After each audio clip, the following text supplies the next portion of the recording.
Hello, it's Adam here. Hey, this is Joe. Thanks for downloading our podcast. Welcome to another week of talking and stuff. This week we're presenting the podcast from Sainsburys in Nine Elms. That's right, even very, very, very, very famous people like me and Adam sometimes just have to do shopping.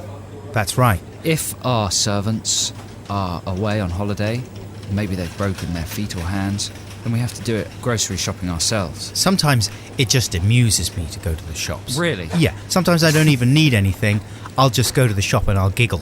Do you know what I do? What? I just go into Sainsburys wearing a top hat and black tie. I wear black tie and a top hat, and I get a trolley and I fill it full of champagne. Nothing but champagne bottles. Then I go to the checkout and I turn it upside down and smash all the champagne.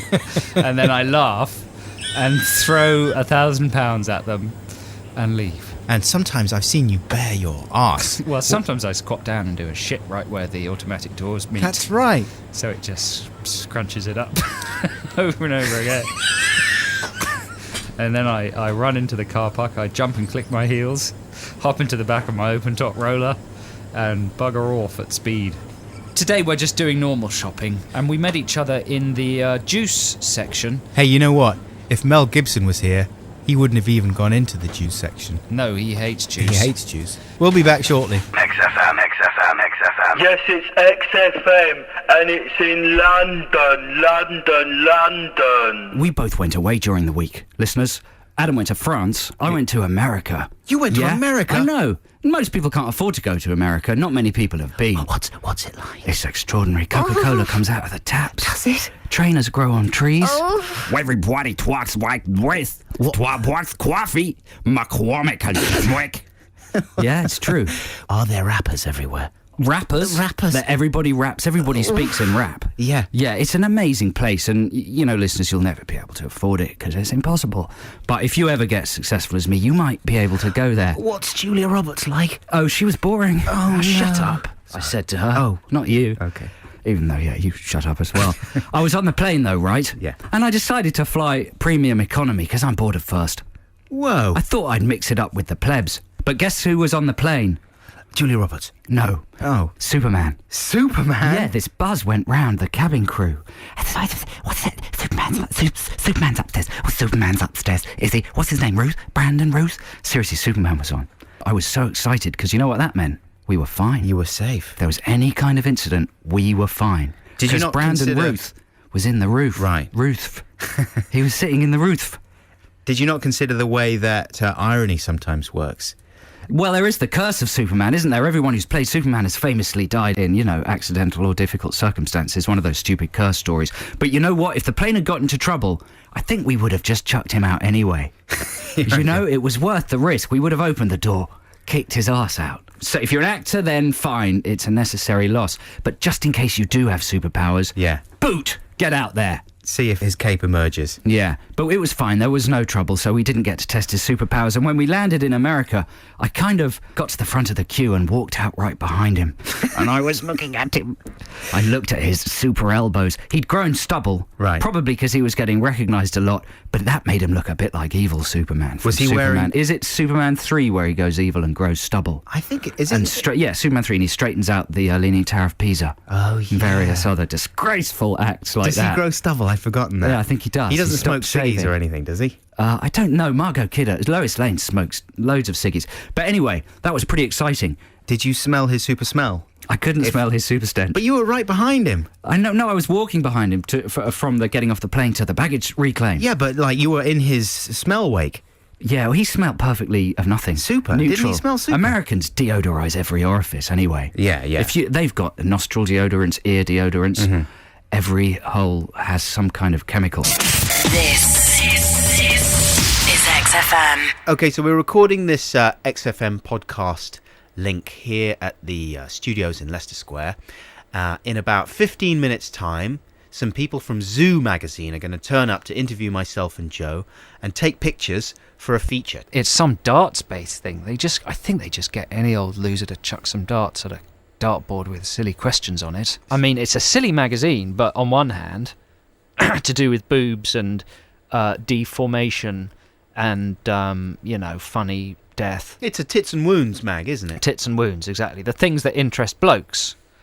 I mean, it's a perfect simulacrum of a man's brain. Mm-hmm. Yeah, a copy of Zoo. Yeah. 10 pages of sport, half a page of music, half a page of DVDs, 20 pages of midgets and wounds, 20 pages of boobs.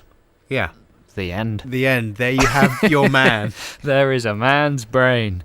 But well done. Good for them for figuring it out. Absolutely. So mathematically precisely. It's amazing that they've managed to coexist with nuts for so long. I assumed that it was going to be one or other of those guys would go under fairly quickly. Yeah. They should have called themselves cock and balls, shouldn't they? Exactly. Then they would have been able to coexist more happily. What would have been in cockmate? You see, that people would have thought it was a gay thing. That's very true. You know. That's very true. Mind you, nuts. That's what put me off nuts. I was like, I don't want to go and buy. I don't want to read a magazine about testicles. Exactly. Yeah, it means crazy. Not nutty. To me, it doesn't.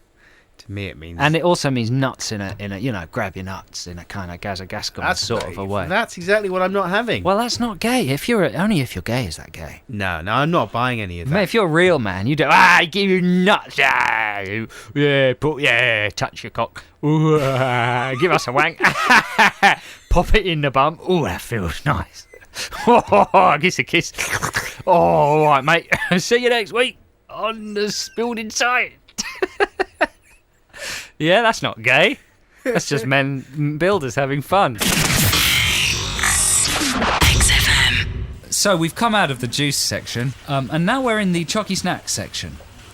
And this is an area of satanic temptation for me. Hey, they don't have them in this shop, but have you ever seen those Jaffa Cake packets? They're like 6 foot long, literally. You get that kind of thing at Christmas, don't you? Mm-hmm. At Christmas, the rules for packaging chocolates are ignored. That's right. It turns into a kind of bent. fantasy mad world. Yeah, Toblerones that are like a metre long of dairy milk. Exactly. Appears at Christmas. They're a the giant biggest ones. Toblerone. Well, this Christmas we could do something about that. What, have one? No, just invent something new. Oh, I see. Because I'm sure they've only begun to push the boundaries of what could be done. I'm still obsessed with the giant Jaffa life-size Cake. chocolate horse? What about a chocolate whore? What about a living chocolate whore? A giant chocolate whore. Wow. That would be delicious. Would it? Yeah. Which bit would you eat first? The boobs! You'd eat the boobs, wouldn't you? You'd have to. You'd nibble the nips. You'd nibble the nips. Or maybe you'd leave them till last. And maybe you'd just do the elbows and the backs of the knees. Start with the feet. But they haven't got any chocolate whores here in the sweetie section at the moment. It's just multi-bags. Yeah. And they're uneconomical because, you pay for 20 tiny bags of Maltesers. You pay more than for 2 big bags that have more Maltesers in them. Do you reckon? Surely that can't be the case. Yeah, you're making a sacrifice for the convenience of popping a lovely snack in your child's lunchbox. It is fun. It is fun for the child, isn't it? You know? But you're paying more.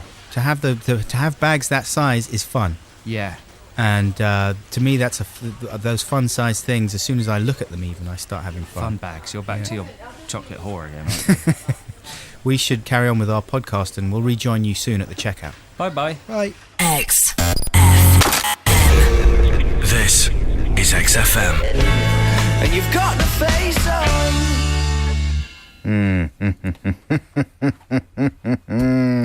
It's Adam and Joe on XFM London's 104.9. Sorry, I'm still savouring the monkeys. That's the Arctic Monkeys with Mardy Bum. Is it competition time, or are you still savouring? I'm still savouring. Finished.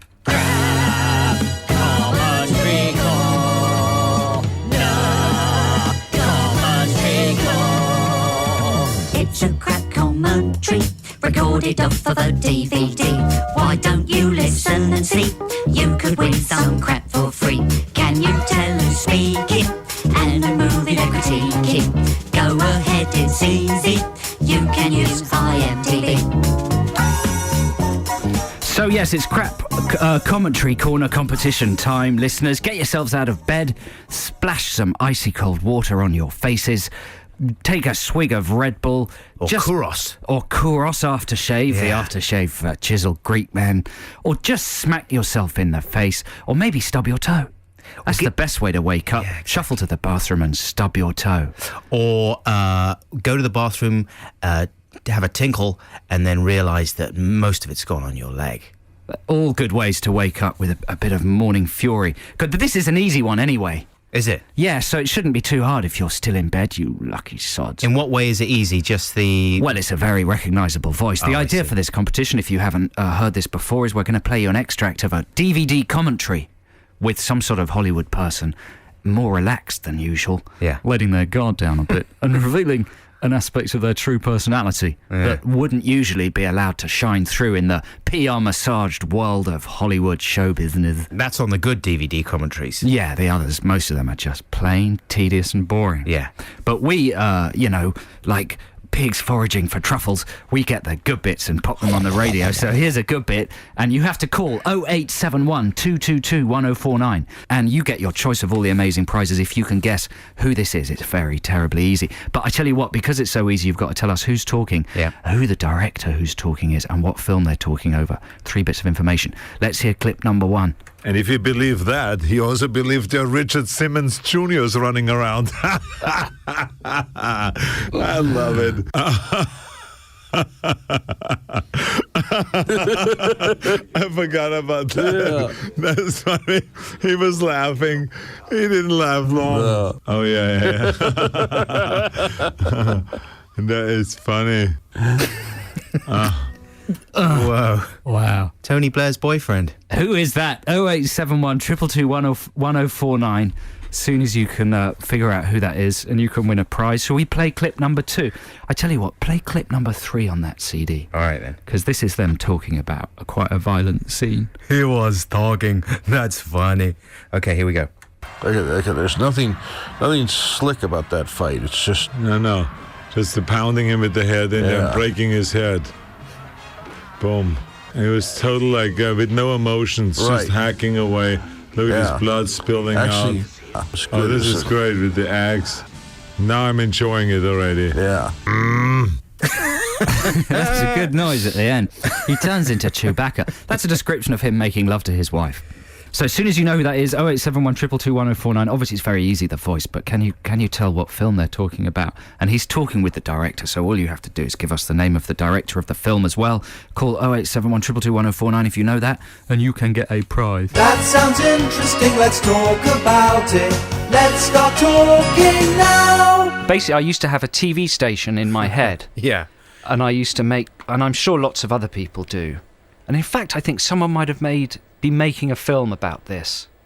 That I had a TV station in my head, and I would do continuity announcements in my head, and I would make everything would be a program. Yeah. Like if I was going to go on holiday, I never said this out loud, but I have, recently, but not when it was actually happening. If I'd go on holiday, it would be a show, and I'd give it a title. And in my head, I'd go... Was it called the holiday program? No, it would be like oh God, this is like therapy. If it was, it would be called something terrible, like something quite gay sounding, like a play for today, like Out on a Limb, or On the Other Side, and I'd be going in my head and then wait for it. I'd go in my head, and stay tuned. Don't forget, next Tuesday we'll be having episode 1 of A Portugal Adventure, starring Joe Cornish. And you were probably in it without unknowingly. And that starts at Tuesday night. And that would don't laugh that loud. And that would be my life. It would have continuity announcements. It wouldn't be so petty as like, and this, we'll always close down now. We'll join you tomorrow morning for breakfast with Mummy and Daddy. It wouldn't be like that. There'd be more specific events. Yeah. Yeah. I think it was called ITVH for home, which was quite prescient, like ITV2 before it even existed. Mm-hmm. I go now on ITVH. It's time for... Oh, and when I went to see a film, it would be on my station. Right. And now the World Television Premiere. How old were you? What was the eldest? This went on from probably about 7 probably until about 12 or 13. Oh, that's okay. Or 14. I thought you were going to say 17 or something. No. So, like, before you scored with a girl and stuff, it would be...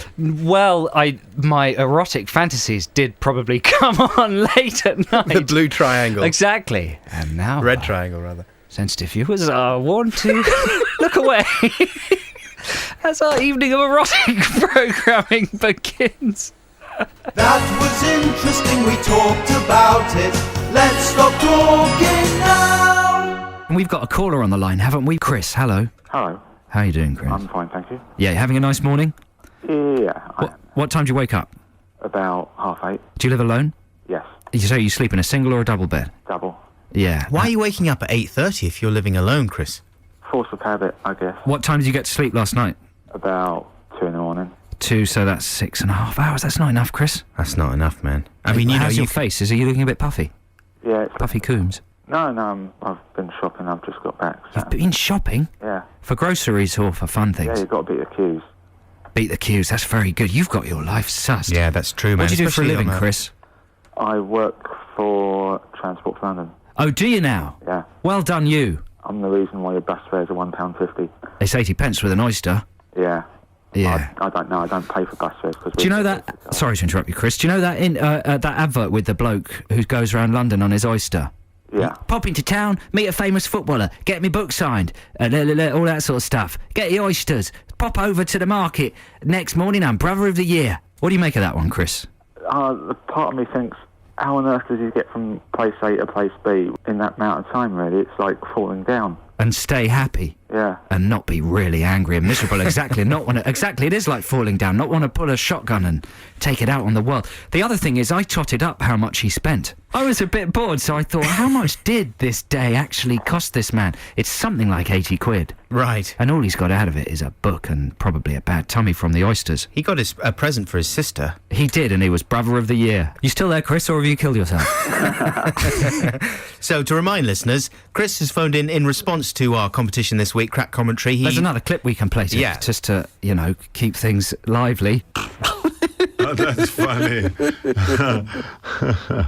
And now they're all they're embarrassed. all looking, they're all thinking, now, what the hell is going on with this guy? Yeah, I remember. That is so funny. Now we are running. Now we are running. It's such a torturous commentary. He just describes what's happening on the screen. Who is it, Chris? Put us out of our misery. It's Arnold Schwarzenegger in Conan the Barbarian. Correct. And who would that be talking with him? Who's the director? John Milius. John Milius. Nice. 3 out of 3. Yeah, that's Very good. Is that one of your favourite films, Chris? It was until I watched it with the commentary on. Yeah, it's quite torturous, isn't it? It is. And Milius is kind of getting quite old, and he's quite sleazy, and he keeps breathing down the microphone whenever a woman comes on and saying, how amazing her eyes are. Adam's dad says that as well. With my dad, it was just code for... boobs. For totties, yeah. Yeah. He would just sort of go, she's got extraordinary eyes. He used to say that about... I think her name's Erin Gray on Buck Rogers in the 21st Century. She is sexy, though. She's got, what's her name? Doctor someone or other. Anyway, she's got a very tight suit and, according to my dad, extraordinary eyes. 1, 2, 3. I've got a blog. Rudy, Rudy, Schmoody, Rudy, blog. I've got a blog. Here's the address. It's adam-buxton.co.uk. So check it out. Hey, this is Adam and Joe. We're at the checkout now in Sainsburys 9 Elms. There's a bit of a monstrous queue. Well, I think it's time we use the self-checkout. No, but there's a monstrous queue for the self-checkout. Anyway, I don't like that woman's voice. Really? Unexpected item in the bagging area. Is that a woman? That's a man. Of course there's an unexpected item in the bagging areas, because it doesn't work. It takes the joy out of the shopping experience, though, because I love to have a chit-chat with the woman at the till. Do you? Yeah. But I get slightly disappointed when they're friendly to me, and look me in the eye and smile and say, have you got everything you need? Because I think, oh, she's taking a genuine interest in me. And then I look down at the cash register drawer, and it's got sellotaped on the top a series of rules. No. Always look the customer in the eye. Always say, have you found everything you want? Always say, have a nice day. It doesn't say Yes, that. it does. Really? Yeah. Not in Sainsbury's. Man, shops these days, they've all got scripted stuff. Have you been to Blockbusters lately? What do they say? They've got about half an hour of patter that they have to say to you. They tell me about trade-ins, they tell me about their latest popcorn and Coca-Cola offers, they tell me exactly how long I can take the films out and when I can have them back. But anyway, I like my patter from my salesperson to be spontaneous, not to be scripted by head office. Well, there's one lady who works at Nine Elms. She must be the queen of the whole place. In fact, I've seen her training people because she's amazing. She's got a smile for every single customer. She makes you feel like an old friend. Do you know the one I mean, Joe? She's got like really quite vicious dreadlocks. Yeah, I've slept with her. Have you? Yeah. Oh. She checked out more than my food. Was there an unexpected item in her bagging area? Yes. Okay. And I spent a great deal. That was sexy. Okay, thanks for listening. Yeah, we'll see you next week. Cheers. Bye. Love you. Bye. Bye. Unexpected item in the bagging area. Please remove this item. 104.9 FM in London. NTL Channel 891. XFM.